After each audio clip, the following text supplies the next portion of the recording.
Success as a real estate agent. Welcome back. Let's do a bit more reading.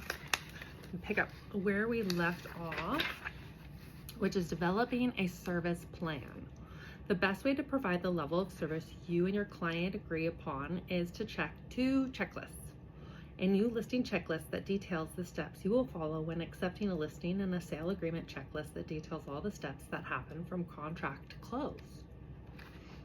Figures 18-1 and 18-2 present samples of each of these checklists to guide you as it develop forms that work for your own business. Standard procedures vary from state to state and MLS board to MLS board. Although the samples included in this book will be 90% accurate for your situation, you need to customize them to fit the requirements of your state, region, multiplicity, and code of ethics. Extending extra touches that create gold. A whole book could be written on the topic of customer service. I find that a little extra service goes a long way. Ask the agents if in your office what extra touches work for them. Ask your broker what they think falls into this category. Following are two of my favorites. One that is extended right after the closing and one that works well for long-term clients. Right after closing, arrange for someone to perform 2 hours of complimentary odd job repair work. The cost of this much appreciated added value is only about $125, and the perceived value is huge. More often than not, clients use more time than the amount covered by your gift, so that the repair person acquires new clients. As a result, will probably give you a great deal on the time they sell to you. Also, by sending in someone for repairs, you help the clients resolve small issues the seller didn't handle before they fester into something bigger that leads to frustration with the transaction, which leads to frustration with you. This idea is an expansive win-win. For long-term clients, consider buying 4 season tickets to an event series you enjoy in your town, perhaps a symphony, theater, or professional or college sports games. Be sure the event are ones you enjoy attending and that the activity is consistent with your professional image. Tickets to WWE wrestling probably won't make your list. Shortly before each event, invite clients to attend the event with you. Don't issue invitations when you first buy the tickets. Wait until a few days or a week before each event. At that point, your invitation will seem spontaneous and genuinely friendly. Some of your invitees will already be booked and will have to decline. You may have to call 6 to 10 people to give the tickets away. If so, you'll win their appreciation and you'll still have the tickets to share with another long-term client. Look at this little pre-made checklist. New listing checklist and earnest money checklist, and within 2 days of listing checklist. In the future checklist, escrow checklist, open escrow checklist. Let's see. And the next page too. Even more. And then we're off to chapter 19. In this chapter, steering clear of time-wasting activities, putting an end to procrastination, and generating the greatest return on the time you invest in your business. Maximizing your time. The most significant challenge in an entrepreneurial business like real estate sales is managing time effectively. The daily battle against procrastination, distraction, interpretation, low priority activities, and ingrained customer expectations of insight accessibility can exhaust even the most energetic agent and can derail the plans of all but the most disciplined time manager. This chapter helps you take control of your calendar, give you the time you need to build skills, prospect, follow up with leads, plan and make quality presentations, market properties, and position and present yourself successfully.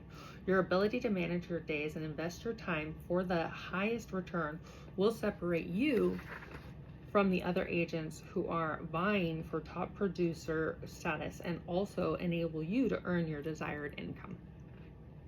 Spending less time to accomplish more. Many real estate agents invest too much time and too little urgency in their businesses. They commit well over 40 hours to the job. And they put themselves on call 7 days a week. They spread themselves thin and then and they sustain themselves over the endless schedule.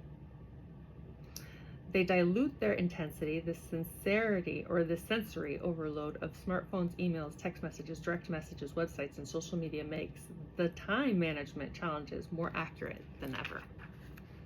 I suggest that you commit right now to become more effective in way less time each week. Consider this advice.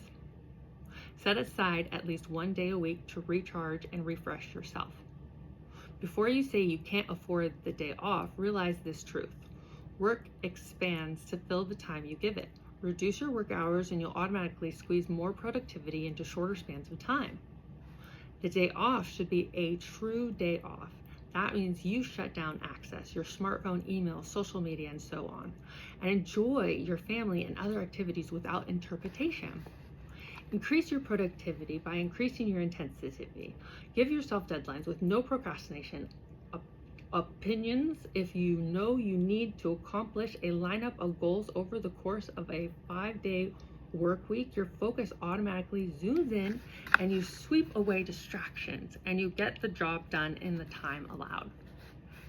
I watched my own focus and productivity intensify as I went from a 7-day work week to a 6-day work week to a 5-day work week. The largest production increase I experienced through was when I moved to a schedule of 4 days of work followed by 3 days off, with no correlating reduction in my income or success objectives. Given my goals, I knew I had to work with incredibly high intensity and no opinions for procrastination. What's more, I couldn't change my mind and add a work day to my schedule because my wife Joan and I were constructing a vacation home some 3 hours away in Bend, Oregon. And we had to be on site every Friday to check the progress. Joan was the general contractor and she allowed no re-engineering over the 8-month construction schedule. The amazing outcome. When the home was done, I saw no need to revert to a long work week schedule and stayed on the 4-day work week pattern. Take away your time-wasting options. Commit to time off and force yourself to work during established, reasonable work hours automatically. You'll force yourself to eliminate time-wasting activities. Give yourself no option to add hours back to your work week. If you allow yourself the option to add time back to your work week, you leave yourself open to time-wasting choices. Begin to treat time as your most valuable asset. Real estate agents are too casual with their time, leading to career, relationship, or bank account casualties that could be avoided by treating time as life's most precious resource. Applying Pareto's principle, the 80-20 rule. In the late 1800s, an Italian economist named Wilfredo Pareto observed that in Italy, a small group of people held nearly all the power, influence, and money, which they used to create a significant advantage over the rest of the population. He theorized that in most countries, about 80% of the wealth and power was collected by about 20% of the people. He called this a predictable imbalance, which eventually became known as the 80-20 rule. In the 1900s, researchers realized that the theory of a vital few and trivial many, 20% of the participants accounting for 80% of the results, applies across many fields of expertise. Most certainly, it's true when it comes time investments, and here's what that means to you. 80% of your results are generated by 20% of your hard-fought efforts. Conversely, 20% of your results are generated by 80% of your metacore efforts. In other words, 1/5 of your time-consuming activities delivers 4/5 of your gross sales or gross commissions. You can increase the productivity that results from your time investment by assessing which activities achieve the highest quality results. Too many agents allow their time to be consumed by activities that generate a mere 20% of their revenue. We're going to take a break. Thank you so much for joining me for success as a real estate agent. See you guys later. Bye.